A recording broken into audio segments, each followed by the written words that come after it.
आणखी एक धक्कादायक माहिती पुढे येते। नॅनो युरिया आणि नॅनो डीएपी ही खतं कृषी खात्याने कोट्यावधी रुपये देऊन खरेदी केली आणि शेतकऱ्यांना मोफत वाटली।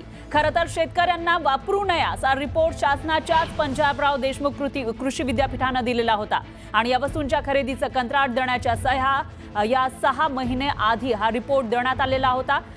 तरी सुद्धा कृषी खात्याने या सर्व वस्तू कोट्यावधी रुपयांना खरेदी केल्या आणि शेतकऱ्यांना मोफत वाटल्या। याबाबतचा सविस्तर अहवाल न्यूज 18 लोकमतच्या हाती लागलेला आहे। तर खतं वापरू नये असा अहवाल होता। ती खतं कृषी विभागाने खरेदी केली आणि शेतकऱ्यांना वाटप केलेली आहे। दरम्यान नेमका कृषी विभागाने अहवाल का मान्य केला नाही ते बघूयात आपण ग्राफिक्सच्या माध्यमातून। कृषी विभागाने अहवाल का मान्य केला नाही असा सवाल आहे।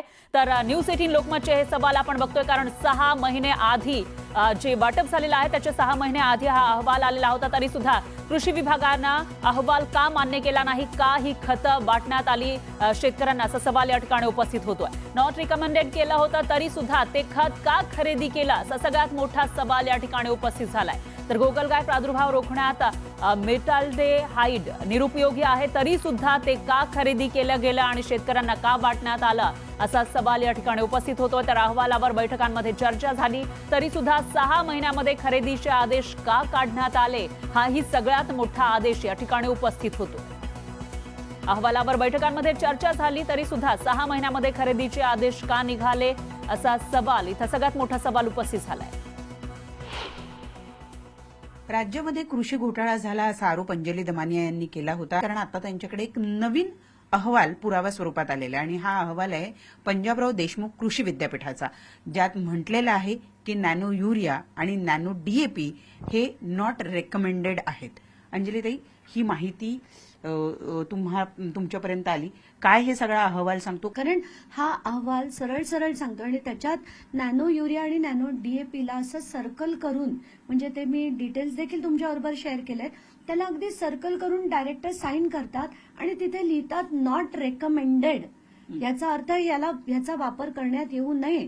मग मी त्याच्या अनेक बातम्या वाचल्या, अनेक त्याच्यावरचे संशोधन जे झालंय ते देखील वाचलं। कारण त्याच्यात असं लिहिलंय की याच्यात फक्त 4% नायट्रोजन हा फक्त जर सॉइलला मिळत असेल तर हे वापरून उपयोग नाही आणि म्हणूनच एक नवीन प्रोडक्ट आणलं गेलं होतं ज्याचं नाव नॅनो युरिया प्लस असं ठेवण्यात आलं होतं।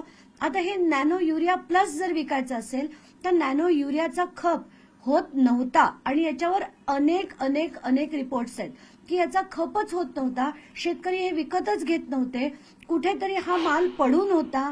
म्हणूनच याचे सगळे ट्रेडर थ्रू कमी भावात देऊन हे सगळं जे केलं गेलं होतं आणि ट्रेडर थ्रू आता जर सगळ्यात जास्त प्रमाणात कोण घेऊ शकत असेल तर सरकार। मग मंत्र्यांना जर यांच्यात किकबॅक्स दिले तर हे सगळे प्रोडक्ट्स जी खरं फेल्ड प्रोडक्ट्स आहेत, ही फेल्ड प्रोडक्ट शेतकऱ्यांपर्यंत देण्याचं काम, इतकं खालच्या दर्जाचं काम त्या कंपनीने देखील केलंय आणि या धनंजय मुंडेंसारख्या कृषी मंत्र्यांनी देखील केलंय। आणि याच्यात सरळ दिसतंय की हे दोन्ही प्रोडक्ट्स रेकमेंडेड नाहीयेत असा सरळ आरोप होतोय। आणि हेच नाही तर ते मेटाल्डेहाइड नावाची जी तिसरी गोष्ट होती त्याच्यावर पण एक रिपोर्ट आहे की गोगलगाईचा प्रादुर्भाव वाढतोय आणि ते नियंत्रण आणण्यासाठी इतर काय गोष्टी करता येईल, पण मेटाल्डेहाइड वापरू नये असं सुद्धा डायरेक्टली, म्हणजे हे महाराष्ट्राचे जे मराठवाड्याचे आयुक्त आहेत त्यांच्या तिथे त्या बैठका झाल्या होत्या 2022-23 मध्ये आणि त्यांचा देखील तो अहवाल जो आला होता त्याच्यात या सगळ्या गोष्टी लिहिलेल्या आहेत आणि त्याची कॉपी मी आपल्या माध्यमाकडे द्यायला तयार आहे। ते दाखवा लोकांना की शास्त्रज्ञ म्हणतात करू नका, कृषी अधिकारी म्हणतात करू नका, तरीही कृषी मंत्रालयाने आपले खिसे भरायला हा कृषी घोटाळा केलाय हे आता स्पष्ट दिसतंय। केंद्र सरकारने डीबीटीने पैसे द्या असं सांगितलं होतं। या डीबीटीच्या 62 आयटमच्या लिस्टमध्ये ही नावं नव्हती। जर एमएआयडीसी आणि महाबीज स्वयं उत्पादित करत असेल तशाच गोष्टी डीबीटीच्या बाहेर काढाव्या असे निर्देश होते, पण या गोष्टी ज्या आहेत त्या इफ्कोकडनं घेण्यात आल्या। पण त्या पण कशा घेण्यात आल्या? एमएआयडीसी खरं स्वतः डिस्ट्रीब्युटर आहे इफ्कोचं, पण ते त्यांनी इफ्कोकडनं न घेता पालीवाल आणि महेश्वरी नावाची एक कंपनी आहे ज्यांच्या थ्रू ते घेतलं गेलं। रमेश भटसह प्रणाली कापसे, न्यूज 18 लोकमत, मुंबई। आणि याविषयी अधिक माहितीसाठी आपल्या प्रतिनिधी प्रणाली कापसे या आपल्यासोबत जोडल्या गेल्या आहेत. प्रणाली, काय सांगाल? एकूणच अंजली दमानिया जे आरोप करतायत ते अतिशय गंभीर आहेत, जे वापरू नये असे आदेश होते, अहवाल होता, तरी सुद्धा ती खतं का वाटण्यात आली शेतकऱ्यांना, हा सगळ्यात मोठा सवाल आहे. नेमकं कशा पद्धतीने हे सगळं घडलंय? बघितलं तर अहवाल आपण दाखवतो आहे, ज्या अहवालामध्ये स्पष्टपणे या सगळ्या वस्तू, मग ते नॅनो डीएपी असेल, नॅनो युरिया असेल किंवा मेटॅल्डेहाइड असेल, या नॉट रेकमेंडेड असं म्हटलेलं आहे. याचा अर्थ काय, तर त्या वापरू नये, कारण त्याचा वापरण्याचा कुठलाही फायदा, फारसा म्हणावा तसा फायदा जो आहे तो शेतकऱ्यांना होत नव्हता.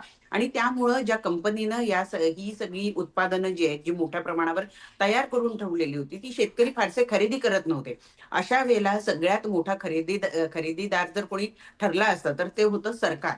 म्हणूनच एका कंपनीच्या मार्फत हे अशा पद्धतीनं इफ्कोच्या माध्यमातून या सगळ्या वस्तू खरेदी केल्या गेल्या. मुळात या वस्तू खरेदी करण्यासाठी काय काय करण्यात आलं, तर ज्या वस्तू डीबीटी च्या बाहेर काढू नये असं सांगितलेलं होतं, त्या या वस्तू आहेत. त्यामुळे या वस्तू डीबीटीच्या बाहेर, म्हणजे काय, तर ज्या वस्तू खरेदी कराव्या, शेतकऱ्यांना मदत व्हावी यासाठी, शेतकऱ्यांना ज्या वस्तू खरेदी करता यावा यासाठी शासन जे पैसे देतं किंवा अनुदान देतं, त्या अनुदानाच्या यादीमध्ये या गोष्टी होत्या, त्या वेगळ्या खरेदी केल्या जाऊ नये असं शासनानं सांगितलेलं होतं. असं असताना त्या यादीतनं बाहेर काढल्या गेल्या.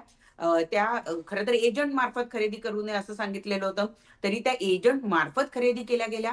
आणि ज्या वस्तूंचा उपयोगच नाहीये जे स्वतः कृषी विद्यापीठ, मुळात कृषी विद्यापीठ असतात कशासाठी, तर वेगवेगळ्या गोष्टींचे प्रयोग करून शेतकऱ्यांना उपयुक्त काय आहे आणि काय उपयुक्त नाही, एखादा जर रोग जर शेतीमध्ये येत असेल तर त्यावर कोणतं खत किंवा कुठली औषधं उपयुक्त आहे याची चाचणी करण्यासाठी ही सगळी कृषी विद्यापीठं असतात. आणि जर कृषी विद्यापीठानं 6 महिने आधी असा अहवाल दिलेला होता की या सगळ्या वस्तू, या तीनही वस्तू, नॅनो डीएपी, नॅनो युरिया आणि मेटॅल्डेहाइड, या तीनही वस्तू जर नॉट रेकमेंडेड केलेल्या होत्या, कृषी अधिकाऱ्यांनी नॉट रेकमेंडेड केलेल्या होत्या, पंजाबराव देशमुख कृषी विद्यापीठ असेल किंवा राज्यातल्या इतर विद्यापीठांचे ते अहवाल होते, असे अहवाल असताना सुद्धा, आणि हे अहवाल कधी आलेले आहेत, निश्चितच. तर ही खरेदी करण्याच्या 6 महिने आधी हा अहवाल देण्यात आलेला होता. मग 6 महिने जर हा अहवाल तुम्हाला आधी देण्यात आलेला होता, तरी सुद्धा शासनानं या वस्तू का खरेदी केला, निश्चितच. कुणाच्या फायद्यासाठी खरेदी केल्या, असा सवाल यातून उपस्थित होतो. निश्चितच प्रणाली, एकूणच असं म्हणता येईल शेतकऱ्यांना याचा फायदा होणार नव्हता, मग याचा फायदा नेमका कोणाला झालेला आहे, हा सगळ्यात मोठा सवाल आहे. त्यामुळे या विषयाची अपडेट आपण घेत राहूया. धन्यवाद तुम्ही दिलेल्या या सविस्तर माहितीसाठी. नॅनो युरिया, नॅनो डीएपी सरकारनं खरेदी करून मोफत वाटली. नॉट रिकमेंडेड खतं मोफत वाटल्याचा अंजली दमानिया यांचा आरोप. खतं न वापरण्याबाबतचा अहवाल न्यूज 18 लोकमतच्या हाती.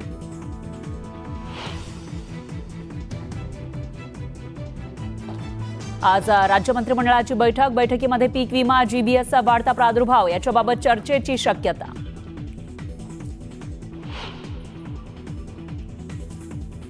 येत्या 3 मार्च पासून राज्याचं अर्थसंकल्पीय अधिवेशन, तर 10 मार्चला अर्थमंत्री अजित पवार मांडणार राज्याचा अर्थसंकल्प. अर्थसंकल्पातील घोषणांकडे राज्याचं लक्ष. उपमुख्यमंत्री एकनाथ शिंदे आज मुंबई महापालिका निवडणुकीचं रणशिंग फुंकणार. मुंबईतील सर्व आजी माजी आमदार, खासदार आणि पदाधिकाऱ्यांची वरळीमध्ये बैठक.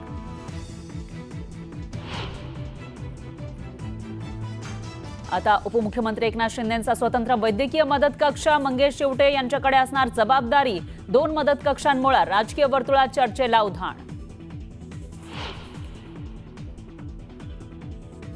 भाजप, शिवसेना आणि राष्ट्रवादीच्या नेत्यांच्या सुरक्षेत कपात. ज्यांच्या जीवाला धोका नाही अशा नेत्यांच्या सुरक्षेत कपात करण्याचा गृह विभागाचा मोठा निर्णय. महाराष्ट्र काँग्रेस प्रदेशाध्यक्ष हर्षवर्धन सपकाळ स्वीकारणार पदभार स्वीकारताना काँग्रेसचे ज्येष्ठ नेते राहणार उपस्थित. पदभार स्वीकारल्यानंतर पत्रकार परिषद घेणार.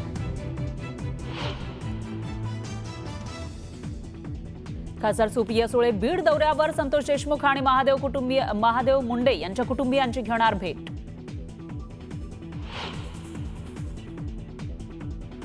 राष्ट्रवादी काँग्रेसकडून उद्यापासून स्वराज्य सप्ताहाचं आयोजन. 27 फेब्रुवारीपर्यंत शिवजयंतीनिमित्त विविध कार्यक्रमांचं आयोजन. ज्ञानेश कुमार यांची देशाच्या मुख्य निवडणूक आयुक्तपदी निवड. ज्ञानेश कुमार उद्या पदभार स्वीकारणार.